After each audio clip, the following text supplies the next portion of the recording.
Before following Jesus, I was raised in a very religious culture. I cared a lot about following all the rules and checking all the boxes, and that was more important to me than following God or pursuing a relationship with Him.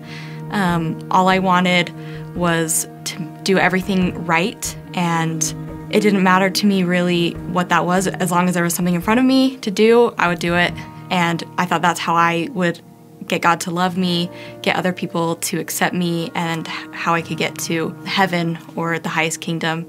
And that's all I really cared about. I knew sin was like a thing, but I considered myself more of like a mistaker instead of a sinner. And I didn't realize how much my sin had affected my relationship with God.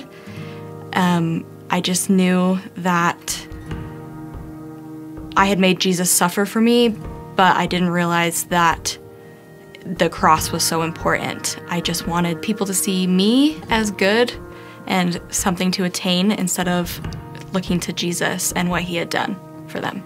I knew I was a sinner in need of a Savior when I fell short of all of the commandments and just standards that were set before me, and I was devastated.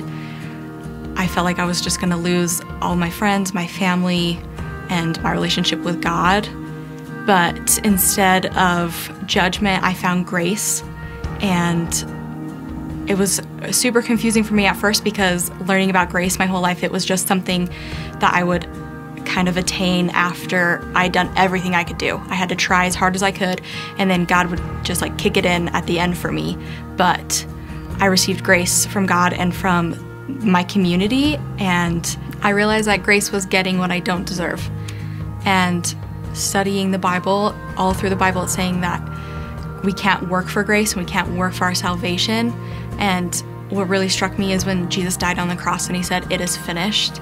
And I knew that I didn't have to work for my salvation anymore, that Jesus died on the cross for me, and it was so relieving. I felt like I had a huge weight lifted off my shoulders, and I could really pursue a real relationship with Jesus because I wasn't so obsessed with the law and the commandments. I knew that Jesus came and fulfilled that, and all He wants is my heart and to have a relationship with me.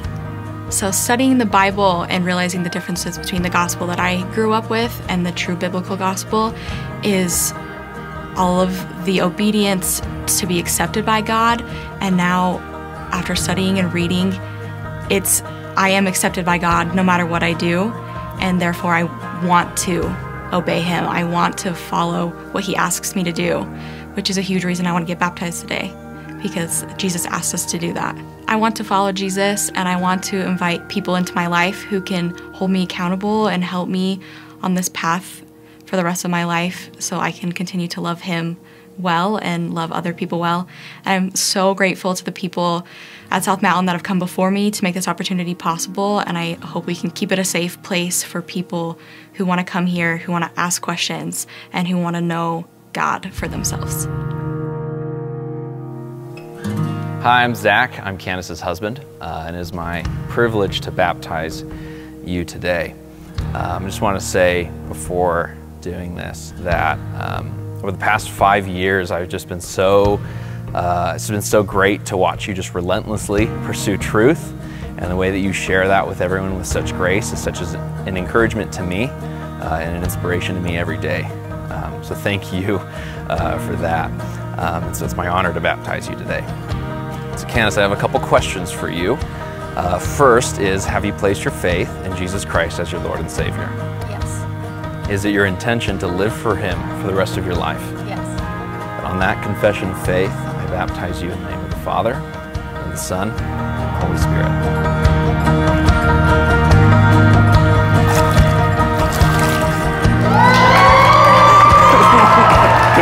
Yo, I'm gonna get you all wet. Okay.